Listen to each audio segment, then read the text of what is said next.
Hello, welcome to my channel. My name is Ksenia. I'm an artist, gardener, and book lover. In this video, I will be doing the perfect book tag started by MJ over at Reading This Life. I will leave her channel down below, so check it out. And it's all about the aesthetics of the perfect book that you envision. And I was like, it's funny that I've never really given it all that much thought because I was always reading stuff that was recommended or highly rated or on like the top classics list or the Rory Gilmore challenge. And I wasn't really thinking about the look of the book or the feel of the book or where certain things are located. And now that I think about it, because of this tag, I'm like, actually, I do have quite a lot of preferences. And when I go to the bookstore, the kind of covers that draw to me are somewhat similar and repetitive in a way, honestly. So I definitely have a preference. Here I have 3 books that I think are very close to perfect in their looks. Okay, so the first question. What format is your perfect book? For me, it's definitely a hardback. I love my soft covers for traveling, but when it comes to perfect books that I just want to keep in my library and look back on, it has to be a hardback because they're durable. It's approximately this size. And it like I wouldn't mind if there was a picture of John Steinbeck on the back and like a couple sentences about this size. Second question, about how many pages is your perfect book? Probably about this size. Like once again, it's like 300. Yeah, 300 to 350 or 250 to 350 probably. More than 350, I start to be impatient quite a lot, even though that's very sad because some of my favorite books like Anna Karenina, War and Peace, The Tomb of Sand, which I recently read, are all over 700 pages. But when I look for most books, I get intimidated when they're over 350. So 250 or 350 is my answer for that question. 3, are you particular as to where the page numbers are located? As long as it's the bottom, right, or center, I don't really care. I don't like it when it's at the top. I find that it distracts me when I flip the page. Favorite font. Do you check to see the font details if available? I'm embarrassed to say that even though I took a design class and we did like typography a little bit, I never checked the type, ever. Sorry, but as long as it's easily legible, so probably like a serif font, I don't care. I am particular about the size of the font. If it's too small, like the Macmillan, I think they're called, those teal, golden gilded editions, they're beautiful. And they have paintings that I adore on the covers, but I cannot read them because the font is way too hard on my eyes. 5, do margins matter to you? Yes, they do. Only to the extent that I like to mark up my books a little bit. I like to put little notes and stars, and I have like a 5 or 6 symbol annotating system that I like to be able to put there. And if there aren't enough margins and I can't even write a couple words, that bothers me. Or if they're too close to the center where I can't easily open the book and see those, that bothers me. 6, does your perfect book have any other unique features that makes it perfect? My perfect book has deckled edges. It really does. And the pages aren't too smooth, I mean. Because some books, they have beautiful smooth pages, but they feel not enough like sensual, I guess.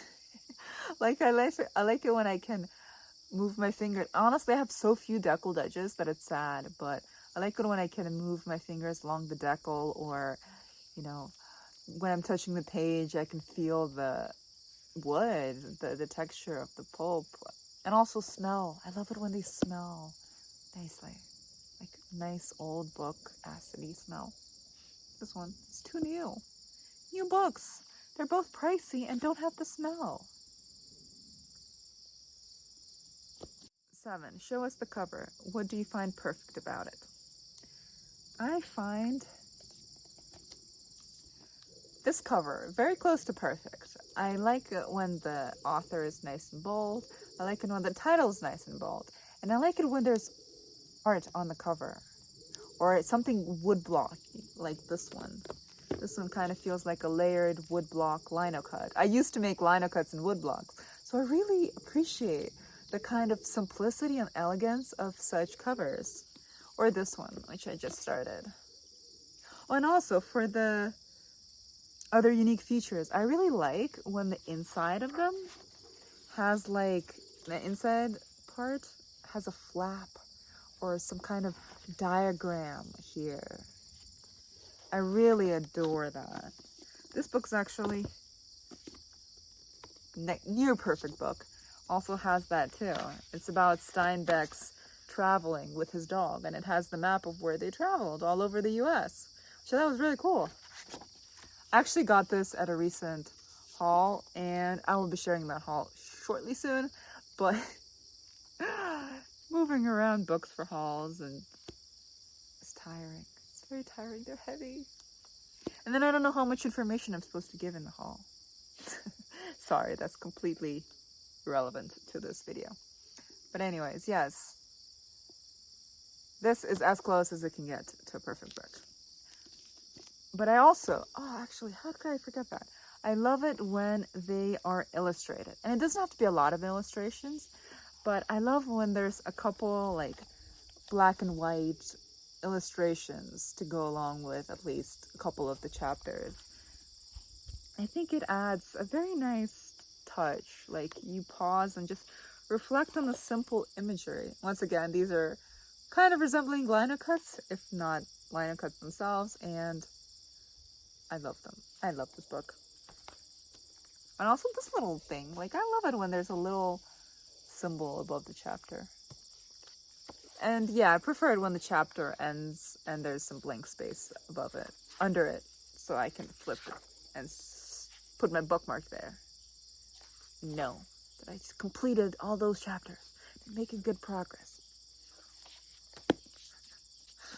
Okay, so I will tag some people down below, and if you're tagged, please answer these questions, which I will also list below, and let me know what you think. I think it's a very interesting conversation about book aesthetics and what we look for in books, and letting the publishers out there, the future publishers out there, know what we like in books on every level. Like illustrations on the cover are very important to me, I've realized. This is a major magnet for attracting me personally.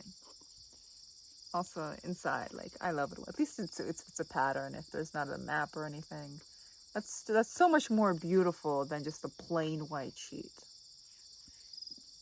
Such a little thing. It kind of gets me into more naturey mood, like studying the little different leaves, trying to.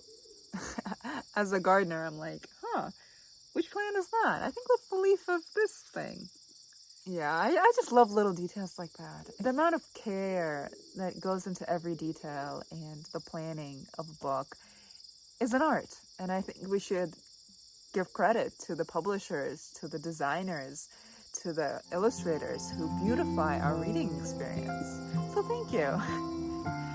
Anyways, I will be doing another book review probably next, and I look forward to hearing from you. Leave a comment, leave a like, let me know what you think. Until next time, bye.